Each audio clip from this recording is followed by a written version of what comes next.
Assalamualaikum warahmatullahi wabarakatuh. Kembali lagi di Rumah Belajar Ilmu Komputer.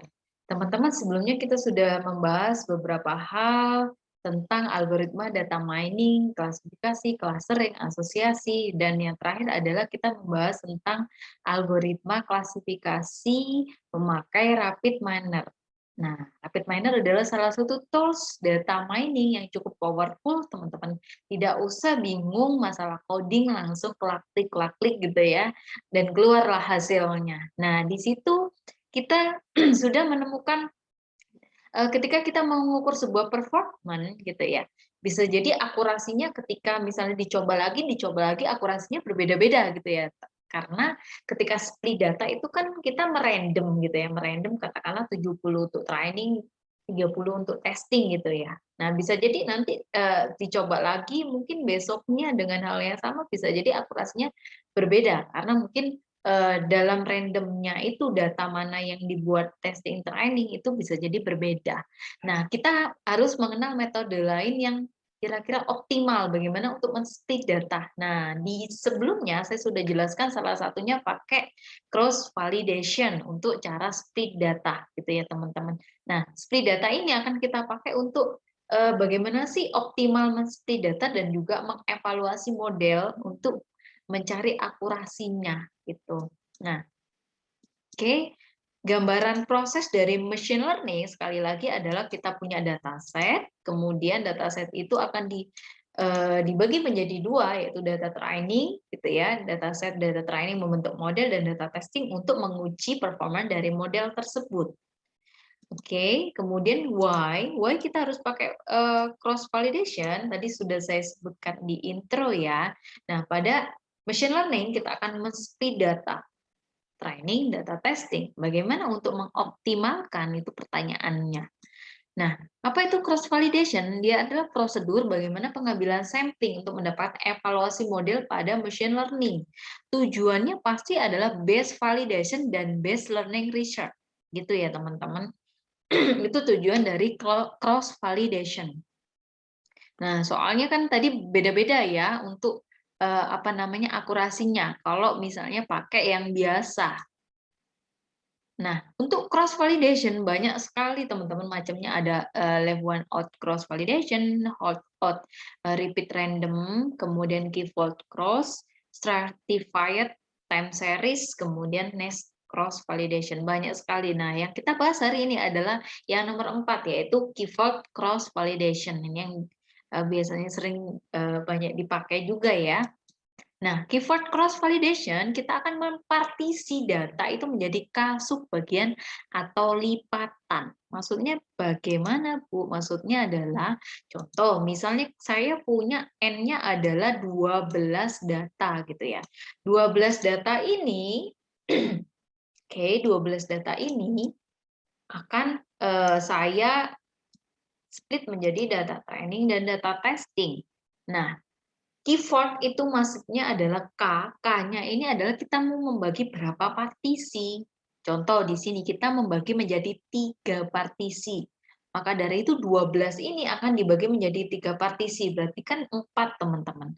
Nah, lekukannya ada 4. Nah, nanti cara kerjanya keyword cross validation adalah dia akan melakukan iterasi gitu ya. Iterasi pertama data 1, 2, 3, 4 misalnya, atau kita lihat di contoh di sini ya, model 1 adalah 11, 10, 37 menjadi dia data testing. Sisanya 1, 12, 2, 6, 8, 4, 5, 11 dia akan dipakai menjadi data training. Nah, di iterasi kedua, di model kedua gitu ya, dia akan 11, 10, 37 dia akan menjadi data training bersama 8, 4, 5, 11 dan yang biru itu akan menjadi data testing. Kemudian ke model ketiga gitu ya. Nah, sampai dan seterusnya. Kalau misalnya jumlah N-nya banyak gitu ya, berarti lipatannya sejumlah dari K-nya tadi dan jumlah dari N-nya berapa gitu ya, teman-teman.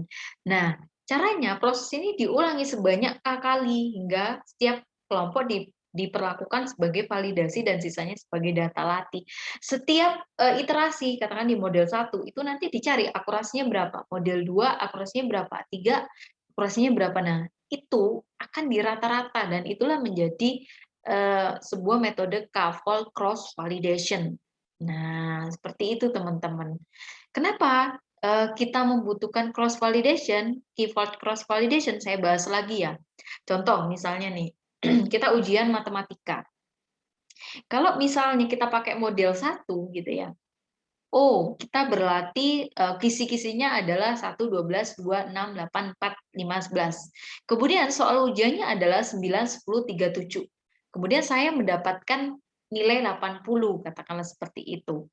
Nah, di model 2 gitu ya, saya kisi-kisinya adalah saya belajar 9, 10, 3, 7, 8, 4, 5, 11.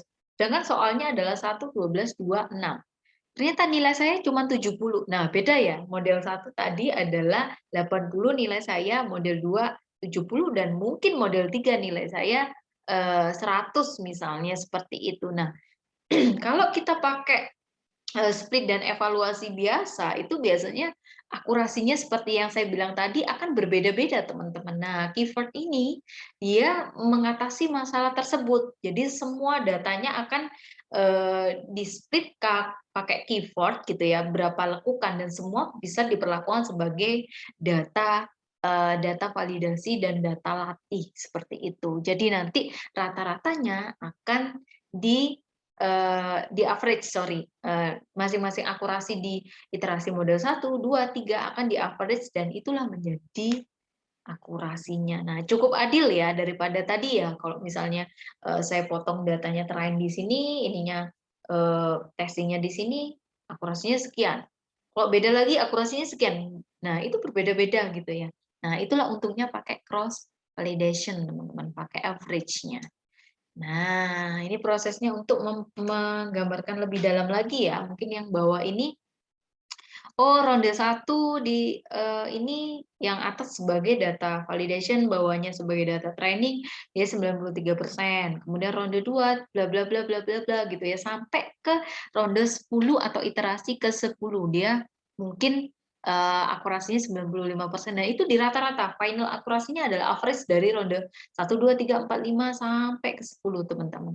Cukup mudah ya. Nah, parameter di keyword itu adalah nilai K. Bu, mau pilih 2, 3, 4, 5, 6, 7, apa berapa gitu. Nah, dari referensi yang saya baca, untuk K-nya itu biasanya yang terbaik menurut riset gitu banyak yang pakai K-nya itu 10. Nah, teman-teman bisa nyoba aja misalnya 10 terhadap kasus kalian masing-masing ya, 10, mungkin 7, mungkin 5, silakan kalau mau mencobanya. Itu teman-teman, kemudian nah ini langkah demi langkahnya gitu ya. Acak data, split data menjadi keyword, mau K-nya berapa, 3, 4, 5, dan seterusnya. Kemudian iterasi pertama ambil sebagian sebagai data training, sebagian data testing, lakukan sampai selesai gitu ya. Sampai selesai, rata-ratakan akurasi setiap iterasi. Seperti itu prosesnya teman-teman. Contoh studi kasusnya kalian punya 100 data, kemudian K-nya kalian buat 10, maka saya potong menjadi 10, 10, 10, 10, 10. Nah, gitu ya. Nah, langkah pertama, iterasi pertama, 10 pertama saya data testing, sisanya yang 90 ini gitu ya. Akan saya buat data training. Iterasi kedua, pindah misalnya ya, pindah ke sampingnya. Nah, yang pertama dan yang sisanya nomor 3 sampai belakang itu saya pakai data training, kemudian yang nomor 2 jadi data testing dan seterusnya seperti ilustrasi di sebelumnya. Jadi seperti itu ya teman-teman, ini adalah sebuah contoh. Jadi data testing, 10 data menjadi data testing, sisanya training dan seterusnya. Cukup mudah ya, cross validation dan cukup adil optimal. Nah, nanti teman-teman bisa mencoba. Untuk next, saya pengen menggunakan perbandingan kinerja, decision tree menggunakan building block di rapid miner. Nah, kemarin kan kita satu-satu ya teman-teman ya nyobanya. Nah, kita nanti akan pakai template building block. Nah, jadi akan lebih mudah gitu. Mau dibandingkan berapa banyak algoritma dalam satu lembar kerja proses, langsung ketemu performance-nya.